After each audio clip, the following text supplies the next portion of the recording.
आपल्याला माहिती आहे की 2023चं वर्ष जे आहे ते 2023चं वर्ष ह्या स्पर्धा परीक्षेच्या दृष्टीने तर चांगलं होतच होतं, परंतु आपल्याला रिझल्टच्या दृष्टीने तर सर्वोत्तम ठरलेलं आहे.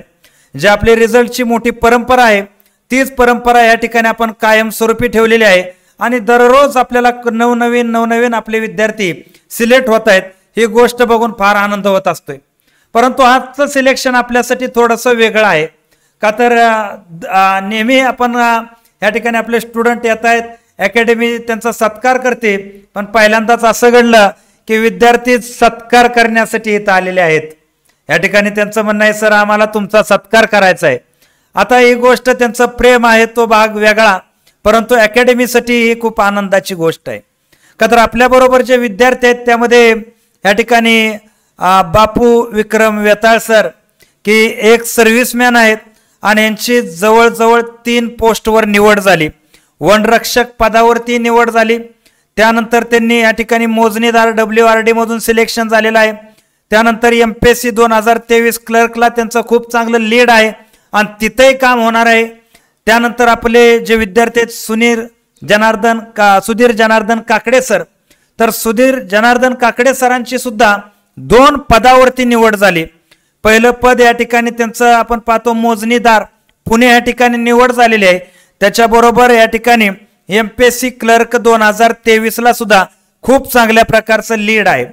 तर या ठिकाणी आर्मीतून येणं, तिथून या ठिकाणी नव्यानं जोमानं तयारीनं उभा राहणं आणि त्यानंतर एवढ्या पदावरती नियुक्ती होणं हे काय खायचं काम किंवा चेष्टाचा भाग नाही किंवा पोरखेळ नाही, तर त्याच्यासाठी मेहनत लागते.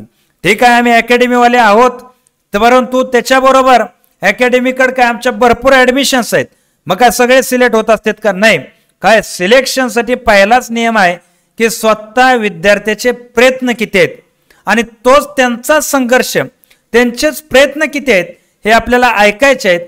आणि त्याच्यामुळं मी बापूंना या ठिकाणी 2 मिनिटं आपलं मनोगत व्यक्त करावं अशी इच्छा व्यक्त करतो. बापू, तुमचं या ठिकाणी संघर्ष आपल्या विद्यार्थ्यांना थोडासा कळाला तर फार मोठा त्यांच्या लाईफला फरक पडेल.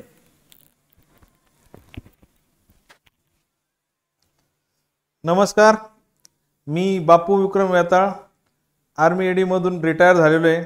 2002ला मी भरती झालो. 2019 जानेवारीमध्ये मी रिटायर झालो. 2019मध्ये मी तलाठी परीक्षा दिली होती, त्यामध्ये सेम मार्क असल्यामुळं माझं काम झालं नाही. सेम मार्क म्हणजे असं की माझे 118 मला पण होते, 118 दुसऱ्या कॅन्डिडेटला पण होते, तर त्याचं वय होतं माझ्यापेक्षा 6 महिने जास्त. तर जास्त वय असल्यामुळं त्याला पोस्ट भेटली, तर मला तिथं भेटली नाही. त्याच्यानंतर 1-2 वर्ष असेच गेले, कोरोना काळ हे ते. 2023मध्ये म्हणलं असं जमणार नाही, कुठंतरी क्लासेस लावावं लागतील, चांगले शिक्षक हवेत. तर त्या टायमाला यूट्यूबवरती पाहता आपले गोरे सर भेटले आणि त्यांचे जे बोलण्याची टॅक्ट, त्यांची जे समजून सांगण्याची पद्धत ती चांगल्यापैकी वाटली. म्हणजे ते जे शिकवतात ते 100% माझ्यापर्यंत पोहोचतंय. शिक्षक सर्वच असतात, चांगलेच असतात, पण ते जे देण्याची कला आहे आणि विद्यार्थ्यांच्या डोक्यात घुसतंय का नाही, घुसवणं ही एक कला आहे. तर ती सरांकडून मला चांगल्यापैकी भेटली किंवा सर ते देतात ते 100% मला भेटतंय आणि ते पूर्णपणे डोक्यात राहते. आज सरांचा इतिहासासारखा विषय जो लोकांना आवडतच नाही, पण तो आज माझा फेवरेट होऊन बसलाय. कोणते समाजसुधारक विचारा, मी गावामध्ये पण असं चर्चा झाली, हा ह्या समाजसुधारकांनी हे केलं, हे समजा गोरे सरांमुळे. आणि ती आपले MCA टीम सरांची, सर यांचे खूप खूप अभिनंदन आणि आभार. सर्व टीमने आमच्यासाठी भरपूर काही केलं आणि चांगलं शिकवलं. आणि सर खूप खूप धन्यवाद. तुमच्या टीमला पण खूप खूप आभार. धन्यवाद सर. धन्यवाद बापू. तर अतिशय परखड शब्दामध्ये तुम्ही खूप चांगल्या प्रकारे आपलं मनोगत व्यक्त केलेलं आहे. तर सुधीर सरांनाही मी विनंती करतो की सर 2 मिनिटं तुमचा संघर्ष विद्यार्थ्यांना कळू द्या. आदरणीय गोरे सर आणि त्यांची टीम, मी एवढं सांगू इच्छितो की कोणत्याही क्षेत्रामध्ये तुम्हाला जर यश प्राप्त करायचं असेल तर तुम्हाला एक अनुभवी व्यक्तीची खूप गरज असते. जसं आता एक माजी सैनिक असल्यामुळं मी एक आर्मीचं उदाहरण देऊ शकतो. आर्मीमध्ये पण ज्यावेळेस तुम्हाला लढायचं असतं त्यावेळेस एक अनुभवी तुमच्याकडे जर सेना असेल तरच ती चांगल्या पद्धतीने लढू शकते. त्याच पद्धतीने या शिक्षण क्षेत्रामध्ये किंवा या सरळ सेवा असेल, MPSC सारख्या ज्या परीक्षा आहेत त्या परीक्षांमध्ये एक अनुभव खूप महत्त्वाचा असतो आणि हा अनुभव आपल्याला या टीचर रूपी ज्ञानदानात जे टीचर करतात त्यांच्याकडून आपल्याला मिळत असतो. म्हणजे ज्ञान देण्याचं कार्य जे ते करतात त्यांच्याकडून आपल्याला तो अनुभव मिळत असतो. तर सरांचा जो अनुभव आहे तो खरंच चांगल्या पद्धतीने आहे आणि स्पर्धा परीक्षा करणाऱ्या प्रत्येक विद्यार्थ्याला, खास करून जे आपले एक्स सर्व्हिसमॅन आहेत त्या सर्वांना मी एवढंच सांगू इच्छितो की एक अनुभवी टीचरचं जे तुम्हाला अनुभव पाहिजेत ते नक्कीच तुम्ही घ्या आणि तुमच्या यशामध्ये त्याची भर घाला. थँक्यू. वा वा वा, अतिशय सुंदररित्या तुम्ही दोघांनी आपलं मनोगत व्यक्त केलेलं आहे.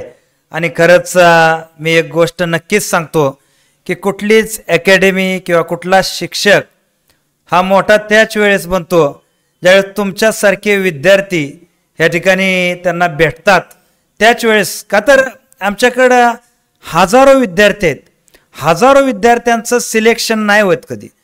काय बोटावर मोजण्यासारखे विद्यार्थी सिलेक्ट होतात का तर त्याला ते स्वतः जबाबदार आहेत. का तर या ठिकाणी आपण पाहतो की एखाद्याचं फेल्युअर आलं की ते कुणाच्या डोक्यावर फोडायचं ह्याच्यासाठी माणूस लोक शोधत असतो. पण सक्सेस झाल्यानंतर या ठिकाणी त्याचं जे श्रेय आहे हे श्रेय हे कुणामुळंच नव्हे तर ते फक्त तुमच्या प्रयत्नामुळे मिळालेलं आहे. आमचा अकॅडमीचा पूर्ण MCA टीमचा मार्ग दाखवण्याचं काम आहे ते आम्ही ते केलं. परंतु त्याच्यापेक्षा जास्त ॲप्रिसिएबल गोष्ट हे आहे की तुम्ही ज्या मेहनतीनं ज्या जिगरने हे काम केलं ते खूप या ठिकाणी कौतुकास्पद आहे. आणि ही गोष्ट सर्वांनी लक्षात घ्या आणि या ठिकाणी येणाऱ्या भविष्यासाठी मी आपल्या विद्यार्थ्यांना हार्दिक हार्दिक शुभेच्छा देतो आणि या ठिकाणी मी थांबतो. जय हिंद, जय महाराष्ट्र.